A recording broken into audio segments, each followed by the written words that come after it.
We are at PGA Tour Superstore. We are doing our first golf ball test of golf ball month. Round one, it is going to be Taylormade TP5. We're going to have an older Kirkland Signature and the new Kirkland Signature. So we're going to take these in, hit them on the simulator, see how it goes, and then we will do a full review of the new Kirkland Signature at a later time as well. But let's see which one of these takes home the prize.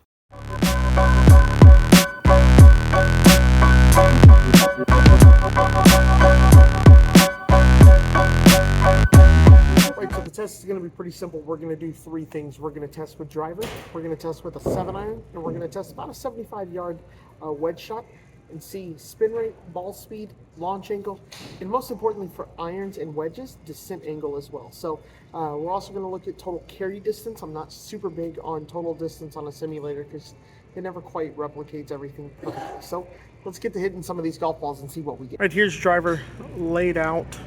Old, new. New is just better. It's not even close, really. The TP5 carries more, lower ball speed, lower spin. I wonder if we could get this k-sig with a shaft change or something like that. Maybe a slightly better fit if we could get that carry up higher, since we do have that 1 mile an hour difference in ball speed. So that could be a good thing to look at. A little less spin with it, but overall with the driver the k-sig's pretty good. Here's 7-iron numbers all next to each other. You got 103 for ball speed on the old one, the new one's 104, about half a mile an hour better. And then you get another bump of a mile an hour with the TP5. So TP5 significantly lower spin than the old and the new k-sig. So it goes further. The descent angle on it was a bit low compared to the new k-sig. Really, with the irons, if we're comparing everything, give me the new k-sig over anything else. We got wedge shots here, so ball speed not as important. Is it cool? Yeah, I guess. Spin, super important here. Surprisingly, the TP5 spun the most, but it probably has the better cover of the three. The new k-sig spun the least amount, but also spun the less left to right. So we kind of like that. That circle for the new k-sig is a little bit bigger, a little less consistent. Yeah, so with the wedge, it's not as good, but with everything else, it is a really good contender for the win here. We come home kind of thinking about it a little bit, about what golf ball was better than the other, which one did I like more, went over the numbers, that kind of stuff, and really it's pretty close between the TP5 and the new Kirkland Signature. The old Kirkland Signature, honestly, not a very good golf ball compared to these other ones. So I'm going to compare those two. We are going to get it out on the golf course. We're going to see how they perform out on the course in real world conditions. I should be able to go play golf tomorrow, so let's see how it does outside. Another beautiful day at Irving Golf Club. We are going to go hit some chips and hit some putts with these golf balls, with the new Kirkland, the old Kirkland, and the TP5. Let's see how it goes. 15, 20 yard maybe, little pitch shot. Hit all three, and so far around the green, overall, I think the TP5 is my favorite of the two. The Kirklands of the three, the Kirklands just don't seem to spin nearly as much as the TP5 does. But to be fair, the new Kirkland is better than the old Kirkland. Well, I walked to the putting green after chipping. I'll give you a nice view of beautiful downtown Dallas and of the course, driving range. But what I want to talk about is actually chipping performance. So, while I was over there, a couple of things I noticed. Number one, the TP5 just was better around the greens overall. Did more, stopped, rolled out, whatever I wanted it to do. It just did it better than pretty much the Kirkland Signatures, new or old. So here we go.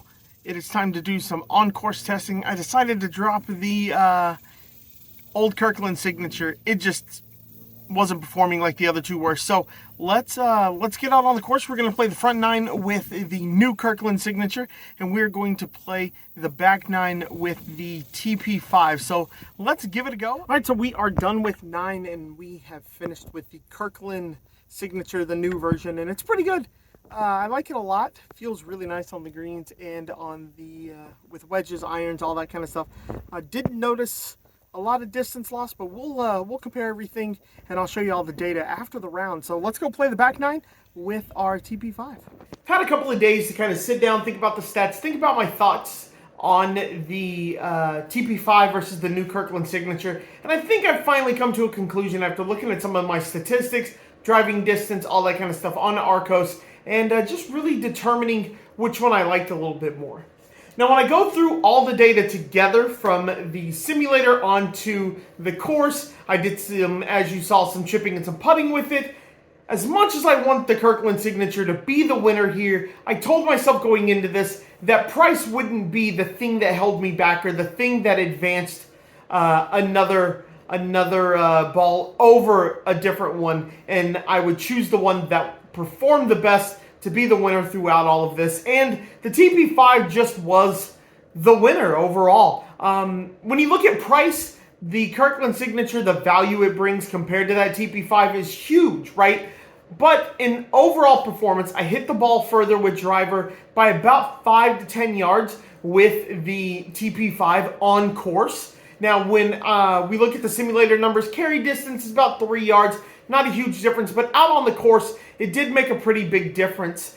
Now, the other thing was irons, and would they stick and would they roll off the back of the green? Because, to be honest, those TP5s were pretty low spin for me, and that was one of the concerns I was going to have. Had kind of a low descent angle. Was it going to hit the green and stop, or was I going to get a lot of rollout? And honestly, I didn't get a lot of rollout. I got a lot of hit and stay, which was really nice as well. So overall, looking at the simulator, chips and putts out on the course, the winner here, pretty handily, is going to be the TP5. That's not to say the new Kirkland Signature isn't good. It's really good, and it very much can compete. And look out for a full review on that one coming up. But I think price no object here. Best ball, TP5. And to be honest, I kind of like the design on it. So thanks for watching. I appreciate it. Stay tuned. The rest of this month is going to be golf ball month with a fun little surprise at the end.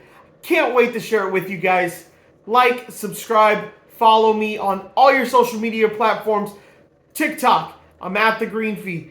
Twitter, I'm at the Green Fee 1. Instagram, I am at the Green Fee. And on Facebook, you can find me by searching the Green Fee. In the search bar, I'm the first one that comes up. So, if you like these reviews, you want to see them keep going, like, subscribe, follow. I appreciate it so much. Hit them straight, guys.